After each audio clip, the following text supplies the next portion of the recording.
94 மே திங்கள் 6ஆம் தேதி மறுமலர்ச்சி திமுகவை தொடங்கினார். அந்த கட்சியை இன்றைக்கு அவர் அறிவாலயத்திலே அடக்கம் செய்துவிட்டு அமர்ந்திருக்கிறார். கருப்பு எம்ஜிஆர் என்று சித்தரிக்கப்பட்ட கேப்டன் விஜயகாந்த் தேசிய முற்போக்கு திராவிடர் கழகத்தை தொடங்கினார்.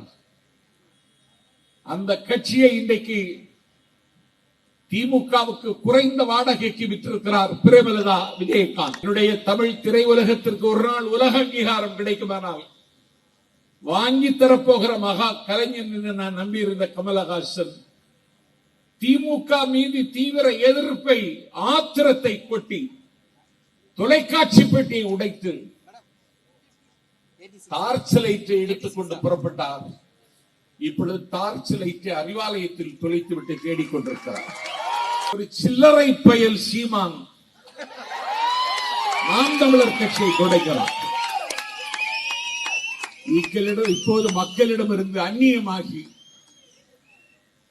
தன் கட்சி தொண்டர்களுடைய நம்பிக்கை கூட இழந்தவனாக ஒரு பைத்தியம் பவனி வருவதைப் போல ஆடு மாடுகளை கட்டிப்பிடிக்கிறான். ஆடுகள் அலறுகின்றன, ஆபத்து வந்து விடும். பொன்ராஜ் போன்ற ஆதாய சூதாடிகளுக்கு, அறிவாலயத்திற்கு நிறைவேற பயிர்களுக்கு ஆங்கில் சபைக்கு எச்சரிக்கிறேன், இதை இத்தோடு நிறுத்திக் கொள்ள வேண்டும். இல்லாவிட்டால் எங்கள் காலில் கிடக்கிற செருப்பு தொடர்ந்து காலில் கிடக்காது. தலைவருடைய கடைசி படம் ஜனநாயகனுக்கு போட்டியாக பராசக்தி என்ற படத்தை ரெட்ஜியன் மூவிஸ் தயாரித்து சிவகார்த்திகேயனை கூப்பிட்டார்கள். நன்றாக ஓடிக்கொண்டிருந்தது சிவகார்த்திகேயன் படம். எந்தைக்கு இவர்களை நம்பினானோ இப்பொழுது திருநள்ளாறு சனீஸ்வரன் கோவிலில் போய் நிற்கிறான். சனி உனக்கு பிடித்துவிட்டது.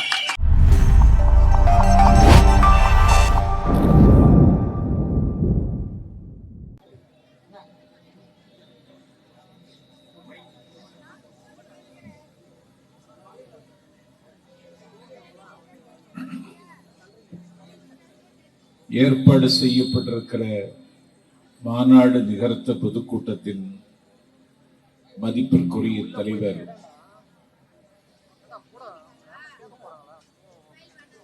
சென்னை கிழக்கு மாவட்ட கழகத்தின் செயலாளர்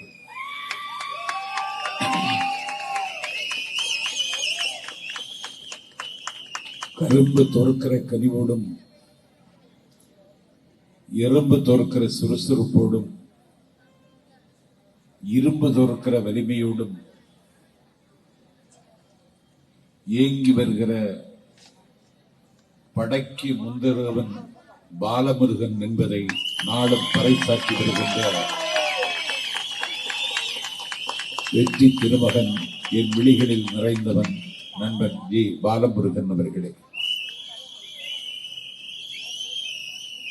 எளியவன் எனக்கு பிறகு உரையாற்ற காத்திருக்கின்ற கழகத்தின் செய்தி தொடர்பாளர் என் கண்ணியத்திற்குரிய மாமா ராவுத்தர் இப்ராஹிம் அவர்களே,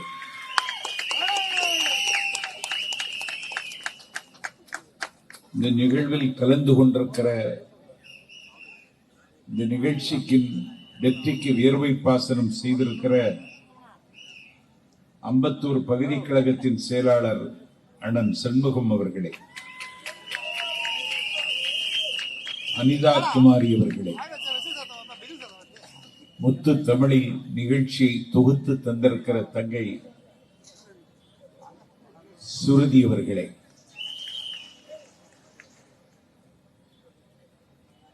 கிழக்கு மாவட்ட அம்பத்தூர் கிழக்கு மேற்கு பகுதி கழகத்தின் நிர்வாகிகளே, காலத்தால் சீலத்தால் மூத்த பெரியோர்களே,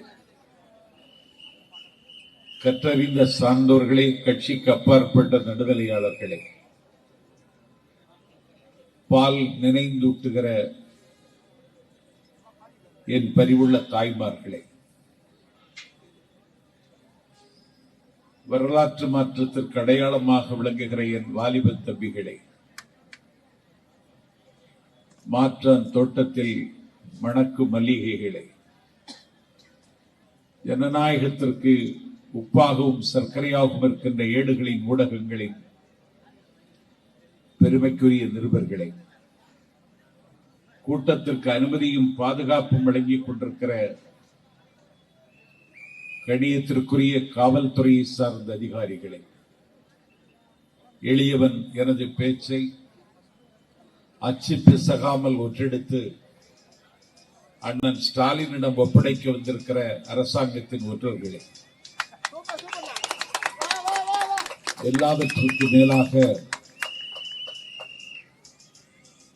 தமிழக வெற்றி கழகத்தின் தண்ணீர் இல்லாத தலைவர், 1 கோடி தமிழிளைஞர் பாடி நின்ற பாட்டுக்கு பெருந்தலைவன், விளக்க முடியாத விரிவானம், அடக்க முடியாத கடல் அலையின் பெருமுழக்கம், ஆரியர் தலைவர் விஜய் இவர்களின் நெஞ்சில் குடியிருக்கிற என் சொந்தங்களே வணக்கம். எத்தனையோ முறை நான் இந்த இடத்தில் உரையாற்றி இருக்கிறேன். இன்றைக்கு தமிழக வெற்றி கழகத்தின் மேடைக்கு நான் வந்திருக்கிறேன்.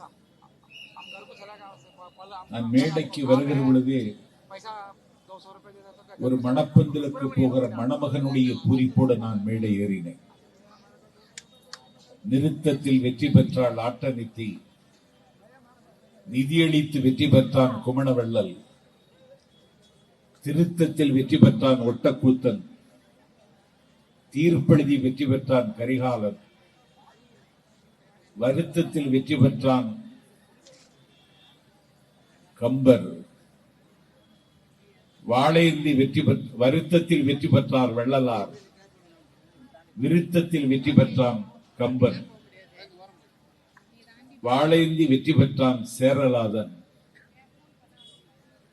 அம்பத்தூரில் தாவேக்கா பொதுக்கூட்டம் நடத்தி வெற்றி பெற்றான் பாலமுருகன் என்ற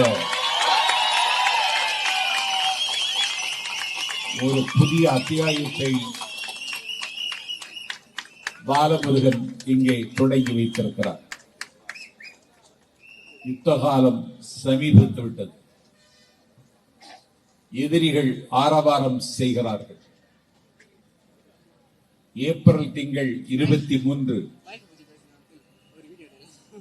ஜனநாயக கடமையை ஆற்றுவதற்கு நீங்கள் ஆயத்தமாகி வருகிற நேரம். இந்த நேரத்தில்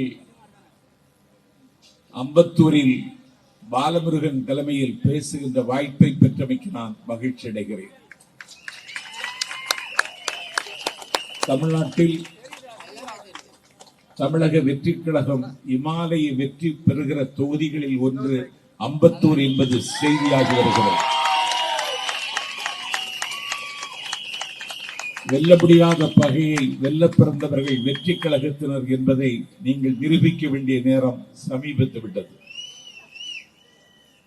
தமிழக வெற்றி கழகம் உதயமான நாளில் இருந்து இந்த இயக்கத்தை காயப்படுத்துவதற்கும் காவியம் செய்யும் நமது தலைவரை களங்கப்படுத்துவதற்கும் அறிவாலயத்தில் இருக்கிற ஆசான பூபதிகள், அம்பல குடுக்கைகள் நித்தம் ஒரு முயற்சிகளை மேற்கொண்டு வருகிறார்கள். தடைகளை தாண்டி நாம் பயணத்தை இன்றைக்கு தொடர்கிறோம். இந்திய துணைக்கண்டத்தின் அரசியல் வரலாற்றில் கழகம் தொடங்கி 3வது ஆண்டில் இன்றைக்கு நாம் அடியெடுத்து வைத்திருக்கிறோம். 1949 ஒரு மழை நாளில் ராபின்சன் நந்தவனத்தில் அறிஞர் அண்ணா அறிவியக்கத்தை தொடங்கினார். 18 ஆண்டு காலம் விரல் தேய எழுதினார், குரல் தேய பேசினார், கால் தேய நடந்தார், கண்ணுறக்கமில்லாமல் கடமையாற்றினார். ஒரு 18 ஆண்டு காலம் நிலைச்சு வந்தார்கள். பண்ணை பிரபுக்கள், ஆலய அரசர்கள், லைசன்ஸ்தாரர்கள் அவர்களின் கையில் இருந்த பண்ணையார்களின் கட்சி காங்கிரஸ் எதிர்த்து அண்ணா அறிவியக்கத்தை தமிழ்நாட்டின் 8 திசைக்கும் கொண்டு சேர்த்தார். அண்ணா ஆட்சிக்கு வருவதற்கு 18 ஆண்டு காலம் ஆயிற்று.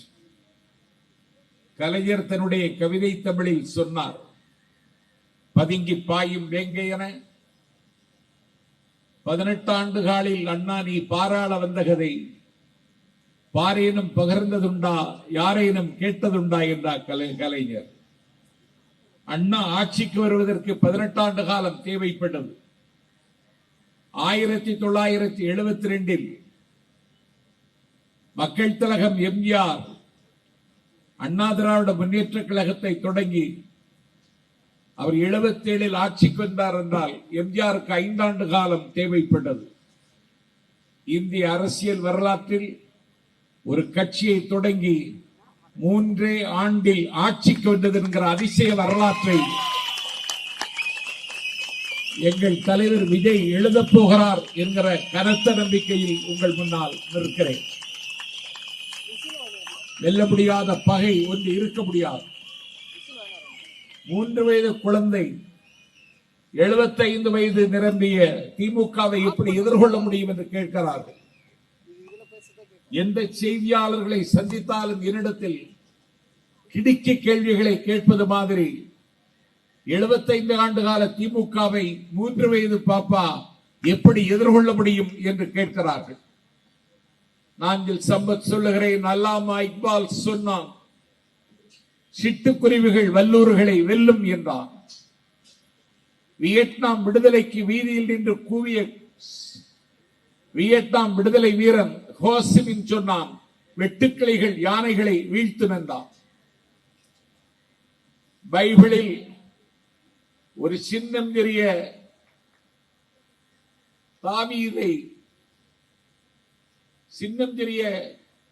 தாவீதை கோலியாத் வீழ்த்திய கதையை நான் பைபிளில் படித்திருக்கிறேன்.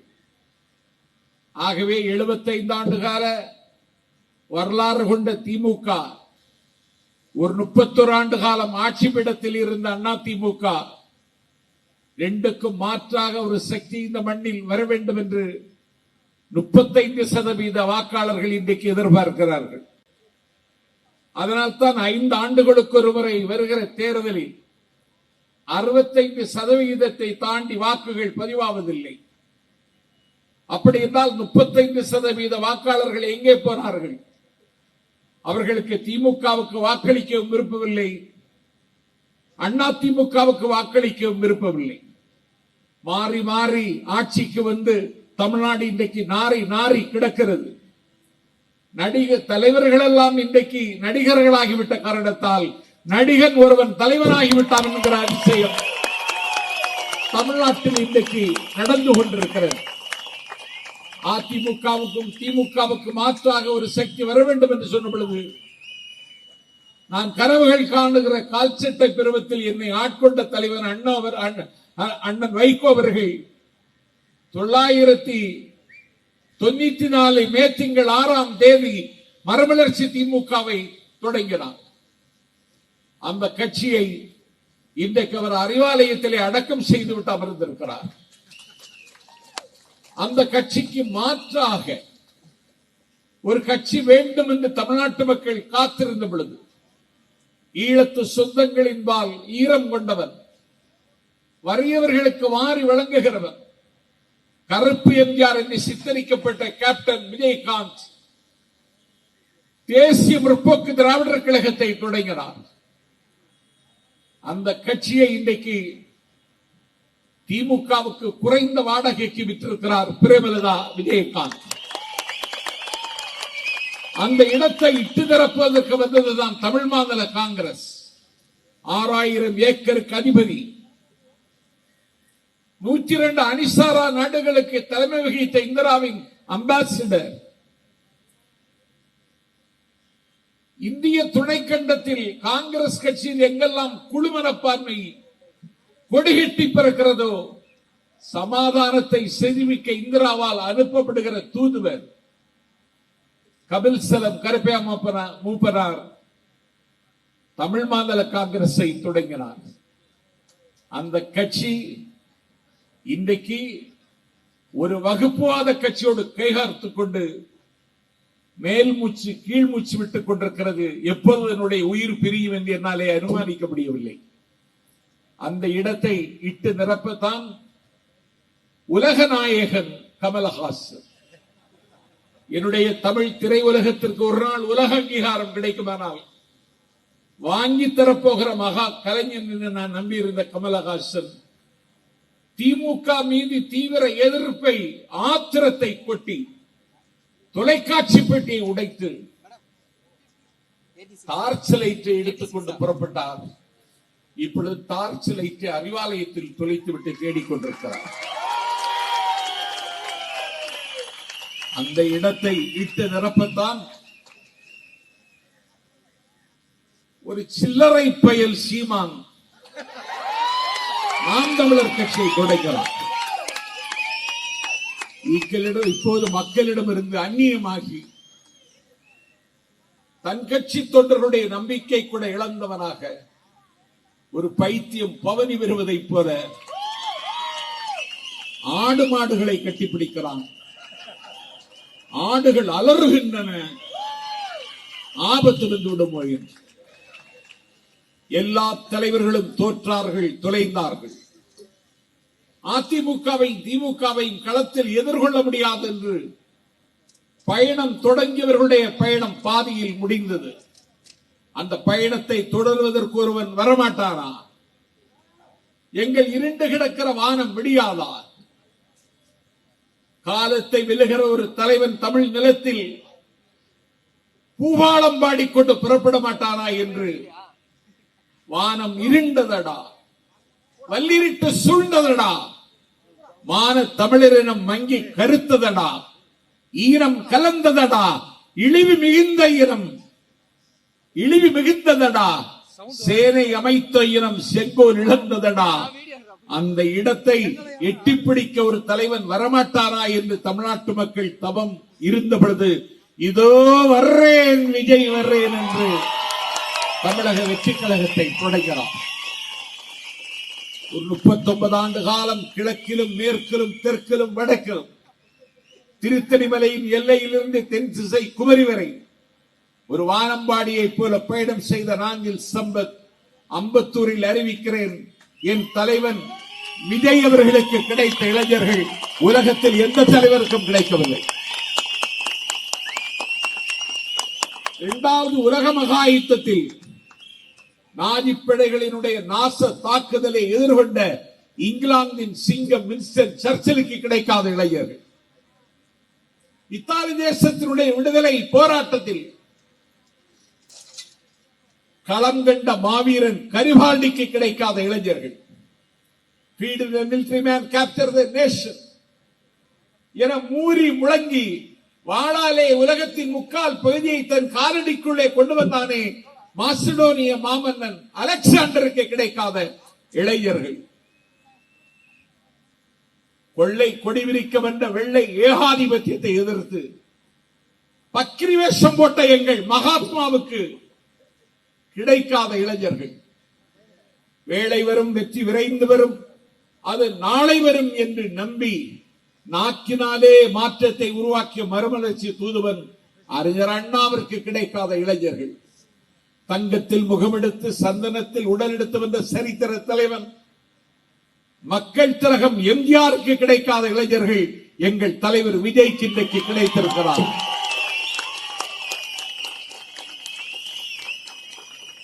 இல்லறத்திற்கு தலைமை தாங்குகிற தாய்மார்கள் இன்றைக்கு தளபதி விஜய் வாகை சூட வேண்டும் என்றவர்கள் வரம் கேட்கிறார். தேர்தல் ஆணையத்தினுடைய கணக்குப்படி நீ ஓட்டர்ஸ் புதிய வாக்காளர்கள் 12.5 லட்சம் பேர் என்றால் 12.5 லட்சம் பேரினுடைய வாக்கும் தாவேகாவுக்கு வருவதற்கு வாய்ப்பு இருக்கிறது என்று அரசியலாளர்கள் கணிக்கிறார்கள். கல்லூரிகளிலே கலை தேட போற மாணவர்கள் ஐடி சொர்க்கத்திலே இரவை பகலாக்கி பகலை இரவாக்கி பாடுபடுகிற என் ஆரியர் தம்பிமார்கள் ஒரு சமூக மாற்றம் மட்டுமல்ல, சரித்திர மாற்றமும் நிகழ வேண்டும் என்ற ஆர்வம் கொண்டு அலைகின்ற அரசியல் பார்வையாளர்கள் ஆகா விஜய் வந்துவிட்டார், விஜயின் கையில் தமிழ்நாட்டை கொடுத்தால் அவர் பத்திரமாக பாதுகாப்பார், மாறி மாறி அதிகாரத்திற்கு வந்து சூறையாடி இருக்கிறார்கள்.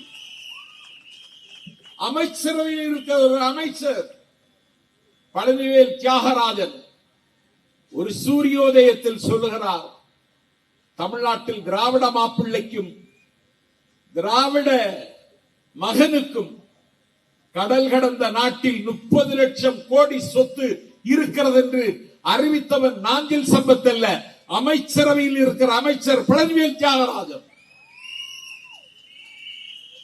அந்த நிமிடத்தில் அவர் வகித்து வந்த நிதியமைச்சர் பதவியை அவரிடமிருந்து தூக்கினார் ஸ்டாலின். அதற்கு மறுப்பு சொல்வதற்கு திமுகவால் முடியவில்லை. நீங்கள் ஆட்சிக்கு வந்ததற்கு பிறகு தமிழ்நாட்டினுடைய கோபுர பெருமை குட்டிச்சுவராகி இருக்கிறது. உங்களுடைய 5 ஆண்டு கால ஆட்சியில் வறுமையும் வெறுமையும் இல்லாமையும் கல்லாமையும் தமிழ்நாட்டில் எங்கெங்கு காணிலும் இன்றைக்கு நிலைத்து இருக்கிறது. உங்களுடைய 5 ஆண்டு கால ஆட்சியில் தமிழ்நாட்டு மக்கள் உங்களுக்கு எதிராக இன்றைக்கு மிகுந்த கோபத்தில் இருக்கிறார்கள். முதலமைச்சர் ஸ்டாலின் செல்லுகிற இடமெல்லாம் வெட்ட வழிவாரமாக வெள்ளரிக்கும் காடாக இருக்கிறது. மக்கள் இல்லை, கோடிக்கணக்கான ரூபாய் கொட்டி செலவழித்து அவருடைய உத்தமபுத்திரன் உதயநிதிக்கு திருவண்ணாமலைக்கு அருகில் வடக்கு மண்டல இளைஞரணி மகாநாட்டை நடத்தினார்கள். 1,35,000 இளைஞர்களுக்கு அனுமதி கொடுத்து 1,35,000 இளைஞர்கள் உட்காருகிற இடத்தில் ஒரு பிளாஸ்டிக் பாக்கெட்டில் ஒரு பாட்டில் என்னதென்று தெரியவில்லை. அந்த பாட்டில் மிக்சர், மர்ஃபி, கடலை மிட்டாய், சிக்கன் பப்ஸ், மிக்சர், காரச்சேவ் என்று 10 வகை பொருட்கள் 1,35,000 இளைஞர்களும் தின்று கொண்டே இருக்கிறார்கள். ஸ்டாலின் பேசிக் கொண்டே இருக்கிறார். யாரும் அவருடைய பேச்சை கேட்கவில்லை. பேசி முடித்ததற்கு பிறகு அங்கே ஒரு பயல் இருக்கிறான், ஊறுதாலி இருக்கிறவர். இன்றைக்கு திருவண்ணாமலையை பட்டா போடலாமா என்று கேட்கிறான். சேகர் பாபுடத்தில் கேட்டானாம், திருவண்ணாமலை அருணாச்சலேஸ்வரர் கோவிலை பட்டா போடுவதற்கு வாய்ப்பு இருக்கிறதா என்று கேட்கிறான். சேகரபாபு சொன்னாராம், நான் செத்த பிறகு உங்களிடம் சொல்லுகிறேன். அப்படி ஊர்காலி இருக்கிற இந்த பயன் வெள்ளியினால் செய்த நாற்காலியை கொண்டு போய் மேடையில் ஸ்டாலினுக்கு போடுகிறார். வெள்ளியினால் செய்த நாற்காலி. நான் என் தாய்மார்களை கேட்கிறேன், வெள்ளி விலை இன்றைக்கு கிராமுக்கு 250. 1000 ரூபாய் கொடுத்து ஒரு வெள்ளி மூக்குத்தி வாங்குவதற்கு வசதி இல்லாத ஏழை பெண்கள் தமிழ்நாட்டில் 50 லட்சம் பேர் இருக்கிறார். ஒரு பவுன் இன்றைக்கு 1,29,000 ரூபாய். கல்யாணத்திற்கு காத்திருக்கிற தங்கைகள் மட்டும் தமிழ்நாட்டில் 80 லட்சம் பேர். தங்கம் வாங்க வழியில்லாமல் அங்கம் குலைந்து அழுகிறாள். திருமணம் என்கிற வில்லை முறிக்க முடியாமல் நித்தம் நித்தம் தேம்பி தேம்பி அழுகிறாள். ஆடுவார் இல்லாத அரங்கமாய், பாடுவார் இல்லாத பாடலாய், தேடுவார் இல்லாத திரவியமாய், தீண்டுவார் இல்லாத தின்பண்டமாய், யாரும் எடுத்து பிடிக்காத உயர்ந்த இலக்கியமாய், மொழிபெயர்க்கப்படாத மூத்த கவிதையாய், எங்கள் வீட்டு வாசல் படிக்கட்டுகளில் கொலுப்புமையை போல குலுங்கி குலுங்கி அழுகிற பெண்களின் தொகை 80 லட்சம் பேர். இந்த நாட்டில் இருக்கிற முதலமைச்சர் இதையெல்லாம் மறந்துவிட்டு when Rome was banning, Nero was fiddling என்பதை போல வெள்ளி நாற்காலி கொண்டு போடுகிறார். அதிலே அண்ணன் ஸ்டாலின் உட்காருகிறார். உட்கார மாட்டார் என்று நான் நினைத்தேன். 50 வருட அரசியல் அனுபவம் இருக்கிறது, நாட்டு மக்களின் கோபத்திற்கு ஆளாக மாட்டார் என்று நினைத்தேன். உட்கார்ந்து விட்டார். உட்கார்ந்தது போதாது என்று காலுக்கு மேல் கால் போட்டு உட்கார்கிறார். அன்றைக்குத்தான் என்னுடைய நாட்குறிப்பில் நான் எழுதினேன், ஸ்டாலின், நீ வெள்ளி நாற்காலியில் உட்கார்ந்து விட்டாய். உன்னிடத்தில் இருக்கிற முதலமைச்சர் நாற்காலி விஜயை நோக்கி நகர்ந்து கொண்டிருக்கிறது. கோவை பல்லடத்தில் வடக்கு மண்டல மகளிரணி மாநாடு நடத்தினார்கள். அந்த மகளிரணி மாநாட்டுக்கு கொண்ட பெண்களுக்கு சமைப்பதற்கு நியமிக்கப்பட்ட சமையல்காரர்கள் மட்டும் 1500 பேர். பந்தி பரிமாறுவதற்கு நியமிக்கப்பட்டவர்கள் 500 பேர். இன்றைக்கு சென்னை காலையில் வந்தால் தோசை இல்லை என்கிறான். ஏன் கேட்டேன், கேஸ் இல்லை என்றான். ஆம்லெட் இல்லை என்கிறான். இந்த கூட்டத்துக்கு வருகிற பொழுது ஒரு விடுதியில் சென்று ஒரு பஜ்ஜியும் டீயும் தாருங்கள் என்று கேட்டேன். மோடி இருக்கிறவரை பஜ்ஜி சாப்பிட வாய்ப்பில்லை என்கிறான்.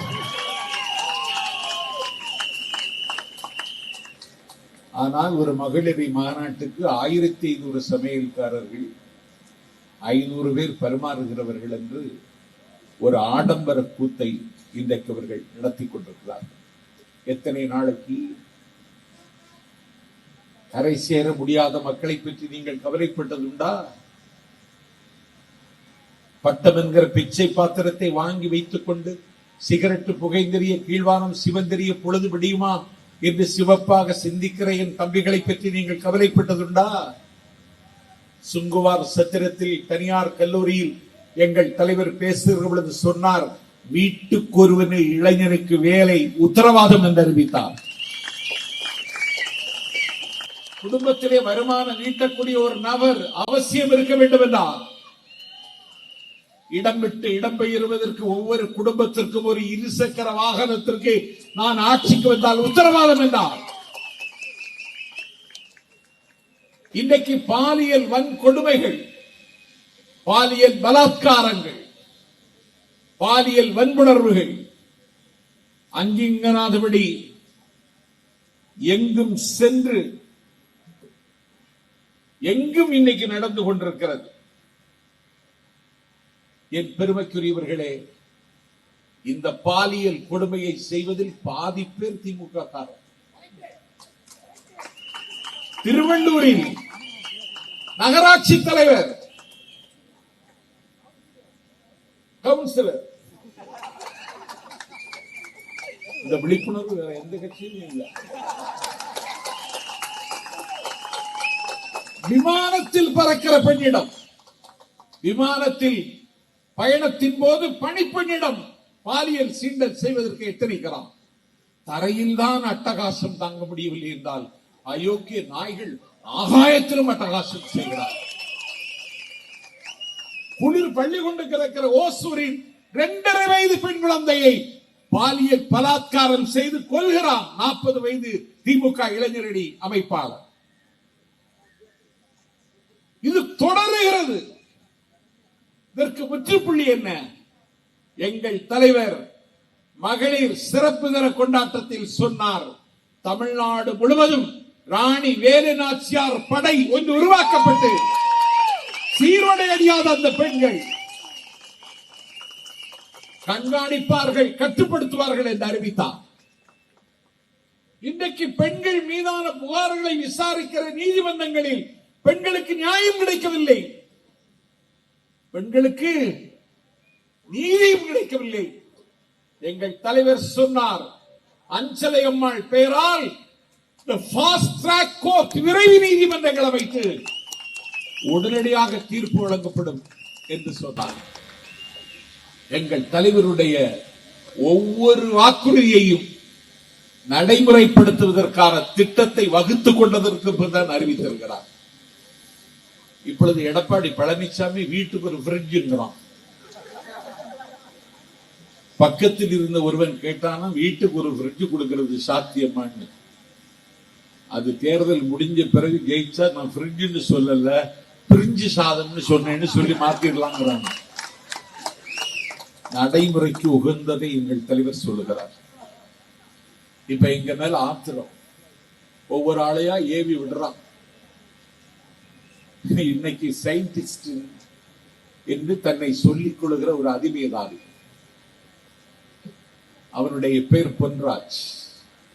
நான் ஓடிக்கொண்டே இருக்கிறேன், நான் எங்கே இருக்கிறது என் சிகரம், நான் தேடிக்கொண்டே இருக்கிறேன், எங்கே இருக்கிறது என் புதையல், நான் பெருங்கடலில் நீந்திக் கொண்டே இருக்கிறேன், எங்கே இருக்கிறது என் அமைதிக்கான தீவென்று கேட்ட இந்தியாவினுடைய குடியரசுத் தலைவர் ஏவுகணை நாயகன் அப்துல் கலாமின் உதவியாளர் என்று சொல்லிக் கொண்டு ஒருவர் இந்த நாட்டில் ஒரு மிக மெகா மோசடியில் இறங்கியிருக்கிறான். அவன் பெயர் பொன்ராஜ். இன்றைக்கு தமிழ்நாட்டு பெண்களை விபச்சாரிகள் என்று அழுக்காக்கி அவர்கள் எல்லாம் தாவேக்காவில் இருக்கிறார்கள் என்று இன்றைக்கு அவன் ஒரு கருத்து பதிவிட்டான். ஆங்கில் சம்பத் மேடைக்கு வருவதற்கு முன்னால் புதிய தலைமுறைக்கு செவி கொடுத்து விட்டு வந்தேன். என்னுடைய ட்விட்டரில் இதற்கு கடுமையான கண்டனத்தை பதிவு செய்தேன். தொடர்ந்து தலைவர் விஜய் அவர்களும் ட்விட்டரில் பதிவிட்டார்கள். நான் மேடைக்கு வந்ததற்கு பிறகு எனக்கு தகவல் வருகிறது, பொன்ராஜ் மீது டிஜிபி அலுவலகத்தில் தலைவர் நேரடியாக சென்று புகார் கொடுத்துக் கொண்டிருக்கிறார்கள். பொன்ராஜ் போன்ற ஆதாய சூதாடிகளுக்கு, அறிவாலயத்திற்கு நிறைவேற பயிர்களுக்கு ஆங்கில் சம்பத் எச்சரிக்கிறேன், இதை இத்தோடு நிறுத்திக் கொள்ள வேண்டும். இல்லாவிட்டால் எங்கள் காலில் கிடக்கிற செருப்பு தொடர்ந்து காலில் கிடக்காது. யாருக்காக குறைக்கிறாய்? எதற்கு எங்களை இழிவுபடுத்துகிறாய்? எங்கள் தாவேக்காவையும் எங்கள் தலைவரையும் நீங்கள் அழுக்காக்க முடியாது. தலைவர் விஜய் ஆகாயம், இதை அண்டங்காக்கைகள் அழுக்காக்க முடியாது. எங்கள் தலைவர் விஜய் எரிமலை, எச்சில்கள் துப்பி எரிமலை சாய்ந்ததாக வரலாற்றில் இடமில்லை. எங்கள் தலைவர் வானகம் குச்சிகள் பட்டு அழிவதில்லை. எங்களுடைய ஒவ்வொரு அசைவும் இன்றைக்கு திமுகவை அதிர்ச்சிக்குள்ளாக்கி இருக்கின்றன. தலைவருடைய வருகை, அவருடைய வளர்ச்சி, அவருக்கு கிடைக்கிற வரவேற்பு கண்டு அறிவாலயத்தின் ஆற கால்கள் ஆடுகின்றன. அதனால்தான் 26 கட்சி கூட்டணி பண்ணி பலகுட்டி கொடுப்பாங்க. திமுக வரலாற்றுல பண்டி பலகுட்டி போட்டது மாதிரி இன்னைக்கு 26 கட்சி கூட்டணி. எடப்பாடி பழனிசாமியின் தலைமையில் 10 கட்சி கூட்டணி. 36 கட்சிகளை ஒரு தலைவன் ஒன்றாக எதிர்க்கிறார். மார்ச் திங்கள் 7ஆம் தேதி மாமல்லபுரத்தில் நடந்த இப்தார் விருந்தில் எங்கள் தலைவர் அறிவித்தார், அரசியல் எதிரி திமுக, கொள்கை எதிரி பிஜேபி, அறிவித்த அறிவிப்பிலே மாற்றமில்லை, ரீகன்சிடருக்கு வாய்ப்பில்லை. இந்த பயணத்தில் எது வந்தாலும் அதை எதிர்கொள்வேன். 36 கட்சிகளை எதிர்கொள்ளக்கூடிய ஆற்றல் இந்திய அரசியல் அரங்கில் எங்கள் தலைவர் விஜயை தவிர இன்னொருவருக்கு வாய்க்காது. இப்பொழுது விசிலை கண்டாலே நடுங்குகிறார், விசில் ஊதாதே என்கிறார். ஆப்கானிஸ்தான் நியூசிலாந்து கிரிக்கெட் மேட்ச் சேப்பாக்கத்தில் நடைபெறுகிறது, அங்க போய் விசில் ஊதாதே என்கிறார். அனிருத் என்கிற இசை இயக்குனர் ஒரு பாட்டை ராவணன் மவன்தாண்டான்னு பாடி விசிலை சேர்க்க கூடாது என்றவர்களுக்கு அவர் ஆப்பு வைத்தார். உங்கள் சின்னத்தை நாங்கள் படித்தோமா? ஏன் உங்களுக்கு ஆத்திரம் வருகிறது? முதலமைச்சர் இப்பொழுது சொல்லுகிறார், வேற வழி கிடையாது, உங்க கனவை சொல்லுங்க, உங்க கனவை சொல்லுங்கன்னு சொல்றார் முதலமைச்சர் ஸ்டாலின்.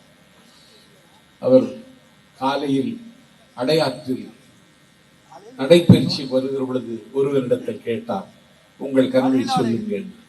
அவன் சொன்னான், ஜனநாயகன் எப்போது வரும் என்று கேட்டான். அதற்கு பிறகு முதலமைச்சர் இந்த கனவை என்னன்னு சொல்லுங்க என்று சொல்ல மாட்டார். தமிழ்நாட்டில் இன்னைக்கு ஒரு ஆட்சி நடைபெறுகிறதா? நான் கேட்கிறேன், இந்த உங்க ஆட்சியில் இன்னைக்கு என்ன குறை? நீங்கள் 505 வாக்குறுதிகள் தந்தீர்கள் 2021 தேர்தலில். நாங்கள் சம்பத் அம்பத்தூரில் பொதுமக்களின் கவனத்திற்கு சொல்லுகிறேன், 505 வாக்குறுதிகளில் 66 வாக்குறுதிகள் நிறைவேற்றப்பட்டிருக்கின்றன. 66 வாக்குறுதிகள் அரைகுறையாக நிறைவேற்றப்பட்டிருக்கின்றன. நிறைவேற்றப்பட வாக்குறுதிகள் 273 இருக்கிறது. குறைந்தபட்சம் கண்ணில் தெரிகிற புண்ணது. மாதந்தோறும் மின்கணக்கு எடுக்கப்படும் என்று அறிவித்தீர்கள். 5 ஆண்டு காலம் ஆயிற்று. மாதந்தோறும் மின்கணக்கு எடுப்பதற்கு உங்களை தடுத்தது யார்? உங்களிடத்திலே நாங்கள் பட்டம் கேட்கவில்லை, பரிசு கேட்கவில்லை. நான் கேட்கிறேன், மாதந்தோறும் மின் கட்டணத்தை செலுத்துவதற்கான வாய்ப்பை ஏன் உங்களால் தர முடியவில்லை? மின்சாரத்துறையில் இடப்பற்றாக்குறை, வேலை நியமிக்கப்பட வேண்டியவர்கள் கிட்டத்தட்ட 7000 பேரை பணி நியமிக்க வேண்டியது இருக்கிறது. மின்துறை அமைச்சர் யார்? டிஎன்பிஎஸ்சி 4th குரூப் எஸ்எஸ்எல்சி தேர்வு வெற்றி பெற்றவர்கள் மட்டும் எழுத வேண்டிய தேர்வு அது. 23 லட்சம் பேர் எழுதுகிறார்கள். 5000 பேர் வேலைக்கு எடுப்பதற்கு எஸ்எஸ்எல்சி படித்தவரா தேர்வு எழுதுகிறார்? எம்ஏ, எம்ஃபில், பிஹெச்டி பட்டம் பெற்றவர் எழுதுகிறார். இந்த வேலையில்லா கொடுமைக்கு முதலமைச்சர் ஸ்டாலினிடம் திட்டம் உண்டா? இல்லை. இப்பொழுது அவர்களுக்கு திமுகவை நடத்த முடியாமல் திணறுகிறார். திமுக இப்பொழுது வாடகை பேச்சாளர்களை நம்பித்தான் அது உயிர் வாழ்கிறது. இயக்குனர் விசி குகநாதன் திமுக பேச்சாளர் யார் என்று கேட்டா பாண்டியராஜன். அவன் திராவிட முன்னேற்ற கழகம்னு சொல்றதுக்கே 3 நாள் ஆகும். அவனை கொண்டு மேடையில் ஏற்றி பேச வைக்கிறாங்க. திமுக மேடையில் பேசுறது யாருன்னா பொன்மண்ணன். திமுக மேடையில் பேசுறது யாருன்னா வடிவேலு. வடிவேலு ஏற்கனவே கேப்டன் விஜயகாந்தை எதிர்த்து பேச பணித்து அதற்கு பிறகு சினிமா வாய்ப்பை இழந்தவன். தலைவருடைய கடைசி படம் ஜனநாயகனுக்கு போட்டியாக பராசக்தி என்ற படத்தை ரெட்டியன் மூவிஸ் தயாரித்து சிவகார்த்திகேயனை கூப்பிட்டார்கள். நன்றாக ஓடிக்கொண்டிருந்தது சிவகார்த்திகேயன் படம். எந்தைக்கு இவர்களை நம்பினானோ இப்பொழுது திருநள்ளாறு சனீஸ்வரன் கோவிலில் போய் நிற்கிறார். சனி எனக்கு பிடித்துவிட்டது. காவை காயப்படுத்துவதாக கருதி பல்வேறு ஆளுமைகளை நீங்கள் அழைத்து காவை இன்றைக்கு நீங்கள் அழுக்குப்படுத்த, களங்கப்படுத்த நீங்கள் முயற்சிக்கிறீர்கள். இந்திய துணைக்கண்டத்தின் அரசியல் வரலாற்றில் எங்கள் தலைவருக்கு கூடுகிற கூட்டம் இந்தியாவில் எந்த தலைவருக்கும் கூடவில்லை. அகரம் சேரியில் பேச போகிறார். ஈரோட்டுக்கரையில் விஜயமங்கலத்தில் பேச போகிறார். 82 நிபந்தனைகள். கூட்டம் நடத்துகிறவன் 1000 பிறகின்ற எங்கள் நிர்வாக குழுவினுடைய தலைவர் செங்கோட்டையன். 82 நிபந்தனைகள். சேலத்தில் பொதுக்கூட்ட அனுமதி கேட்டால் 52 நிபந்தனைகள். தஞ்சையில் பொதுக்கூட்டம் கேட்டால் 42 நிபந்தனைகள். நிபந்தனைகளை, கட்டுப்பாடுகளை விதித்து இந்த கூட்டத்தை கட்டுப்படுத்த முடியுமா என்று யோசித்தார்கள். அகரம் சேரி 30 நிபந்தனைகள். எங்கள் தலைவர் கபாலீஸ்வரர் நகர் நீலாங்கரையில் இருந்து புறப்பட்டு பூந்தமல்லி தாண்டி வாலாஜா சாலை எல்லை வருகிற பொழுது 5000 இளைஞர்கள் அவரை வரவேற்க காத்துகின்றார்கள். வாலாஜா தாண்டி ராணிப்பேட்டை போகிறார். அங்கேயே வெளிமறித்து ஒரு 10,000 இளைஞர்கள் இருக்கிறார்கள். தலைவரை பின்தொடர்கிறார்கள். ராணிப்பேட்டை தாண்டி ஆற்காடு செல்கிறார். அங்கேயும் 5000க்கு மேற்பட்ட இளைஞர்கள். மேல் விசாரம், அங்கேயும் இஸ்லாமிய பெண்கள் எங்கள் தலைவரை வரவேற்க திரண்டிருக்கிறார்கள். மேல் விசாரம் தாண்டி, புதுவசூர் தாண்டி, அலவேலுமங்காபுரம் தாண்டி எங்கள் தலைவர் வேலூருக்குள்ளே நுழைகிறார். வேலூர் 6 கிடந்த அகன்ற நெடுஞ்சாலையை ஆக்கிரமித்துக் கொண்டு 10,000 பேர் நிற்கிறார்கள். காட்பாடி போய் குடியாத்தம் தாண்டி பள்ளிகொண்டா தாண்டி அகரம் சேரிக்கு போனால் எங்கள் கூட்டத்தில் கலந்து கொள்வதற்கு ஸ்டாலின் அரசு அனுமதி தந்தது 4998 பேருக்கு. 2 பேர் சேர்த்து 5000 ஆயிரும். 5000 ஆகக்கூடாதான். ஆனா 4998 பேருக்கு அனுமதி இருந்ததால் அந்த அரங்கத்திற்கு வெளியே காத்து நின்ற இளைஞர்கள் 3 லட்சம் பேர். இந்த வரலாறு எங்கள் தலைவரை தவிர இன்னொருவருக்கு தமிழ்நாட்டில் இன்றைக்கு சாத்தியமில்லை. இப்பொழுது பழிவாங்க துடிக்கிறார். மார்ச் 8 மகளிர் தினத்துக்கு இன்றைக்கு தாவேகா மாவட்ட செயலர் ராஜமோகனுக்கு தெரியப்படுத்துகிறேன். நான் தலைவரிடத்தில் சொல்ல வேண்டும் என்று இருக்கிறேன். தஞ்சை மாவட்டம் திருவோணம் ஒன்றியம் ஒரு சின்னஞ்சிறிய கிராமம், ஒரு எலிமெண்டரி பள்ளியினுடைய ஆசிரியை, தலைமை ஆசிரியை, அவருடைய பேர் கிருஷ்ணவேணி. தாய்மார்கள் கவனிக்க வேண்டும். அவர்கள் மார்ச் 8 மகளிர் தினத்தன்றைக்கு தன்னுடைய பள்ளியில் மகளிர் தின கொண்டாட்டத்தை கொண்டாடினார். அதிலே எதிர்பாராத முத்தம் போல் தாவேகா மாவட்ட செயலாளர் ரமேஷ் அதில் வந்து கலந்து கொண்டார். அதற்காக இன்னும் பணியாற்றுவதற்கு 2 ஆண்டு காலம் அவகாசம் இருக்கிற நேரத்தில் நேற்று கிருஷ்ணவேணியை பதவி நீக்கம் செய்திருக்கிறார். கிருஷ்ணவேணி என்னிடத்தில் தொலைபேசியில் குலுங்கி குலுங்கி அழுகிறார்.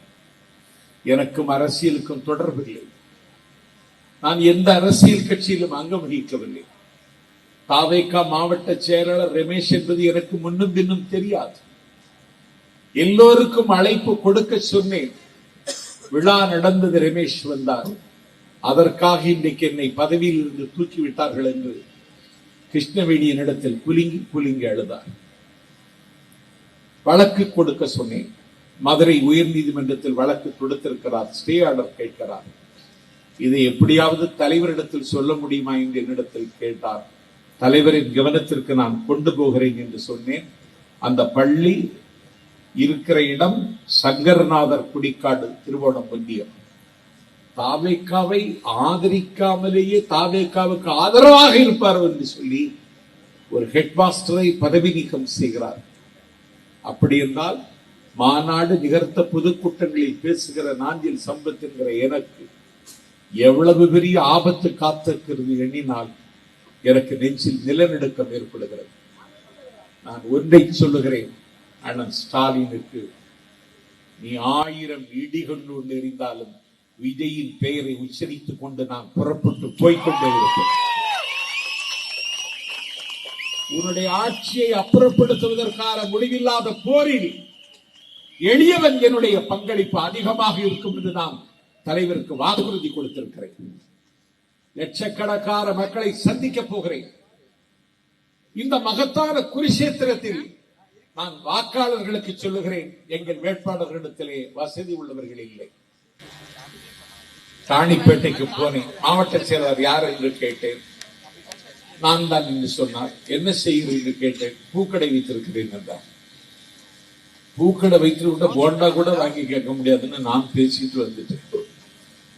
எங்கள் மாவட்ட செயலாளர்கள் ஏதும் இல்லாதவர்கள்.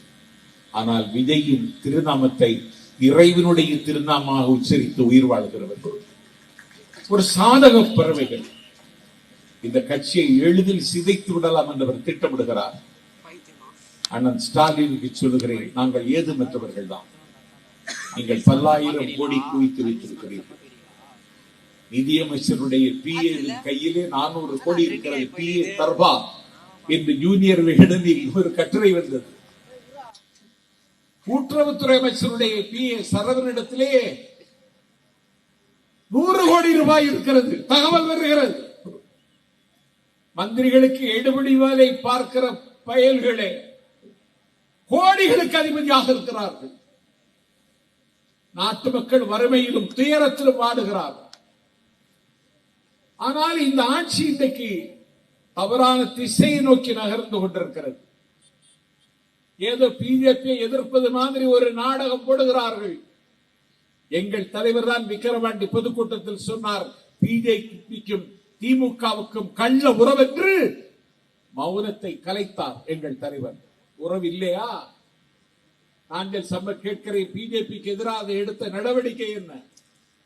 மேற்கு வங்காளத்தில் ஒரு முதலமைச்சர் மம்தா பானர்ஜி ஒரு 600 ரூபாய் மதிப்புள்ள ஒரு வெள்ளை காட்டன் சேலை அணிந்திருப்பார். ஒரு பொட்டு நகை கூட கிடையாது. எஸ்ஐஆர் திருத்தத்தை கண்டித்து கல்கத்தா குலுங்க பேரணி நடத்ததிலே நடந்து வந்தார் அந்த பெருமாட்டி. சும்மா விடக்கூடாது தேர்தல் ஆணையத்தை என்று உச்ச நீதிமன்றத்திலே வழக்கு தொடுத்தார். வழக்கு தொடுத்து வழக்கு விசாரணைக்கு வருகிற இன்றைக்கு திமுகவை போல 30 லட்சம் 50 லட்சம் அபிஷேக் சிங்கி கபில் சிபல் என்ற வழக்கறிஞர்களை நியமிக்கவில்லை. அவரே வாதாடுவதற்கு கவன் போட்டுக் கொண்டு உச்ச நீதிமன்றத்திற்கு வந்தார். உலகம் அவரை அண்ணாந்து பார்த்தது. உச்ச நீதிமன்றத்திலே வாதாடினார். அந்த அம்மையாரின் பெயர் மம்தா பானர்ஜி. நாங்கள் சம்பத் கேட்கிறேன், மம்தா பானர்ஜிக்கு இருக்கிற தைரியத்தில் 1000ல் 1 பங்கு ஸ்டாலினுக்கு இருக்கிறதா? நான் ஸ்டாலினுக்கு சொல்லுகிறேன், மம்தா பானர்ஜி கட்டி இருக்கிற சேலையை 1 வாரம் கடன் வாங்கியாவது கட்டிப்பார். உனக்கு உணர்ச்சி மாநில உரிமைக்கு நீங்கள் குரல் கொடுத்தீர்களா? இல்ல. குறைந்தபட்ச வாக்குறுதிகளை நிறைவேற்றீர்களா? இல்லை. தமிழ் மொழி ஆட்சி மொழி ஆக்குவதற்கு ஏதாவது திட்டம் இருக்கிறதா? இல்லை. நூற்றாண்டு பெருமை கொண்ட பிரிட்டிஷ் காலத்தில் தொடங்கப்பட்ட எங்கள் மெட்ராஸ் யூனிவர்சிட்டி லட்சுமண சுவாமி முதலியார், மால்கம் ஆதிசேஷையா போன்ற கல்வியாளர்கள் அலங்கரித்த சென்னை பல்கலைக்கழகம் அம்மனமாகி கிடக்கிறது. வைஸ் சான்சலர் இல்லை. 12 பல்கலைக்கழகத்திற்கு துணைவேந்தர்கள் இல்லை. 90 அரசு கல்லூரிகளிலே முதல்வர்கள் இல்லை. 206 அரசு பள்ளிக்கூடங்கள் மூடப்பட்டு கிடக்கிறது. தமிழ்நாட்டினுடைய கல்வித்தரம் நாளுக்கு நாள் தரைமட்டமாகி வருகிறது. பிஜேபி சர்க்கார் சொன்ன நேஷனல் எஜுகேஷனல் பாலிசியை ஏற்க மாட்டோம் என்று அறிவித்தார் ஸ்டாலின். ஆனால் சத்தம் இல்லாமல் நடைமுறைப்படுத்துகிற சதிச்செயலில் இன்றைக்கு பள்ளிக்கல்வித்துறை அமைச்சர் பகிரங்கமாக இயங்குகிறார். ஒரு கல்வியாளர் அந்த குழுவில் இருந்த ஜவஹர் நேசன், பேராசிரியர் ஜவஹர் நேசன், இவர்கள் நேஷனல் எஜுகேஷனல் பாலிசியை நடைமுறைப்படுத்துகிற இந்த அநியாயத்தை பார்த்துக் கொண்டிருக்க முடியவில்லை என்று ராஜினாமா செய்தார். வெள்ளாட்டின் தலையை காட்டி ஓநாயின் கரையை விற்கிறீர்கள். நீண்ட நாள் விற்க முடியாது. இந்த கொடுமைக்கு முடிவு காணத்தான் எங்கள் தலைவர் தமிழக வெற்றி கழகத்தை தொடங்கி 234 தொகுதிகளிலும் இருக்கிறார். கையில் காசு இல்லை. நான் மாவட்ட செயலாளருக்கும் சொல்வேன், கட்சியினுடைய நிர்வாகிகளுக்கும் தொண்டர்களுக்கும் சொல்வேன், சேஃப் மணி, சேஃப் எனர்ஜி, சேஃப் டைம். அவர்கள் பலர், நாம் பலராக இருந்தாலும் நாம் இலராக இருக்கிறோம் என்பதை மறந்துவிடக்கூடாது. மகாபாரத குருஷேத்திர யுத்தத்தில் பகவான் பண்ணன் படுத்து கிடக்கிறான். அவனுடைய தலைமாட்டில் அதிகாரத்தில் இருக்கிறோம் என்கிற திமிரில் வந்து உட்கார்ந்திருந்தான் துரியோதனன். துரியோதனன் கண்ணனிடத்திலே கேட்டான், குருஷேத்திரத்திற்கு நாள் குறித்து விட்டாய், எனக்கு என்ன தருவாய் கண்ணா என்று கேட்டான். பகவான் கண்ணன் கேட்டான், உனக்கு என்ன வேண்டும் என்று கேட்டான். ஒன்றும் வேண்டாம், உன்னுடைய உரைக்களத்தில் இருக்கிற ஆயுதங்களை எனக்கு தாய் என்று கேட்டான். தந்தேன் என்றான் கண்ணன். என் பெருமைக்குரியவர்களே, காலடியில் அச்சடக்கத்தோடு உட்கார்ந்திருந்தான் அர்ஜுனன். என்ன வேண்டும் என்று கேட்டான். எல்லா ஆயுதங்களையும் அவனுக்கு கொடுத்து விட்டு என்ன வேண்டும் என்று என்னை கேட்கிறாய் என்று கேட்ட பொழுது, நீ ஒன்றும் தர வேண்டாம், யுத்த காலத்தில் எனக்கு ஆலோசனை சொன்னால் போதும் என்றான். குருஷேத்திர போர் வெடித்தது. பகவான் கண்ணன் பார்த்த சாரதியாக அர்ஜுனனுக்கு தேரோட்டினான். முடிவில் வெற்றி யாருக்கு கிடைத்தது என்றால் பாண்டவர்களுக்கு தான் கிடைத்தது. அதிகாரத்தில் இருந்தவர்கள் தோற்று போனார்கள். இதுவும் ஒரு குருஷேத்திரம். அதிகாரத்தில் இருப்பவர்கள் தோற்க வேண்டும். அந்த முடிவை தாருங்கள் என்று கேட்கிறேன். பாலமுருகனுக்காக தாவேகாவுக்கு நாங்கள் சம்பத்து மன்றாடுகிறேன். பன்றிகளின் முன்னால் முத்தை சிதறவிடாதீர்கள். பரிசுத்தமானதை நாய்க்கு கொடாதீர்கள். ஆழ்விட்டு பொன் வாங்கியோர் செய்த பூனை ஆந்தைக்கு கட்டி மகிழாதீர்கள். நீள்விட்ட பொன் மாளிகை கட்டி பேயினை நேர்ந்து குடியேற்றி விடாதீர்கள். செருப்புக்கு தோல் வேண்டி ஒரு செல்வ குழந்தையை கொண்டு விடாதீர்கள். கனி இருக்க காயை கவர்ந்து விடாதீர்கள். தமிழக வெற்றி கழகத்தின் வேட்பாளர் களத்தில் நிற்க கண்ட புறம்போக்குகளுக்கு வாக்களித்து உங்கள் வாக்குரிமையை நீங்கள் துஷ்பிரயோகம் செய்து விடாதீர்கள். உடைந்து சிதறிய நெஞ்சத்தோடு கேட்கிறேன். உருக்குலைந்த உள்ளத்தோடு கேட்கிறேன். கணக்கற்ற கவலையோடு கேட்கிறேன். உங்கள் காலில் மாலையாக விழுந்து திருச்சி கேட்கிறேன். மடிப்பிச்சை கேட்கிறேன். மன்றாடி கேட்கிறேன். ஒரு பிச்சைக்காரன் யாசகம் கேட்டது போல நாஞ்சில் சம்பத் அம்பத்தூரில் யாசகம் கேட்கிறேன்.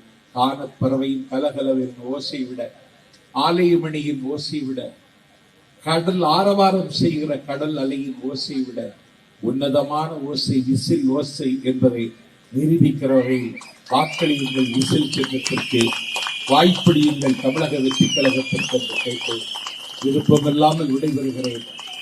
ராவுத்தர் இப்ராஹிமும் கழகத்தினுடைய துணை பொதுச் செயலர் ராஜமோகனும் பந்தி வைப்பார்கள். பசியோடு உட்கார்ந்திருக்கிறீர்கள்.